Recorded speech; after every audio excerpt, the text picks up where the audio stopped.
ಶಂಕರಾಚಾರ್ಯರು ಅಹಂ ಬ್ರಹ್ಮಾಸ್ಮಿ ಅಂತ ಹೇಳಿದ್ದಾರೆ.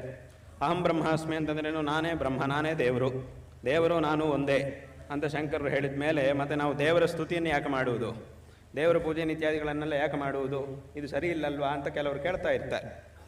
ಅಹಂ ಬ್ರಹ್ಮಾಸ್ಮಿ ಅಂದರೆ ನಾನೇ ದೇವರು ಅಂತ ಅರ್ಥ. ನಾನೇ ದೇವರು ಅಂತಂದರೆ ನನಗಿಂತ ಬೇರೆ ದೇವರು ಯಾರೂ ಇಲ್ಲ. ಏನು ವ್ಯತ್ಯಾಸ? ಈಗ ಒಬ್ಬ ನಾಸ್ತಿಕನಾಗಿರುವವನು ಏನು ಹೇಳ್ತಿದ್ದಾನೆ? ದೇವರಿಲ್ಲ ಅಂತ ಹೇಳ್ತಾ ಇದ್ದಾನೆ.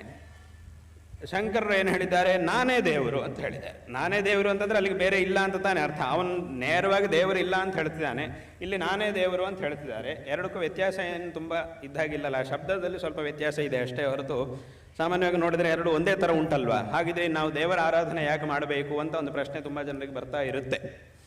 ಆದರೆ ಇಲ್ಲಿ ಮೊದಲನೇದಾಗಿ ಎಲ್ಲರೂ ಮಾಡುವಂಥ ಒಂದು ತಪ್ಪು ಎಲ್ಲಿ ಅಂತ ಕೇಳಿದರೆ, ಅಹಂ ಬ್ರಹ್ಮಾಸ್ಮಿ ಅನ್ನುವಂತಹ ಮಾತಿಗೆ ನಾನೇ ದೇವರು ಅಂತ ಶಂಕರರು ಅರ್ಥವನ್ನು ಹೇಳಿದ್ದಾರೆ ಅಂತ ತಿಳ್ಕೊಂಡಿರುವುದೇ ಒಂದು ತಪ್ಪು.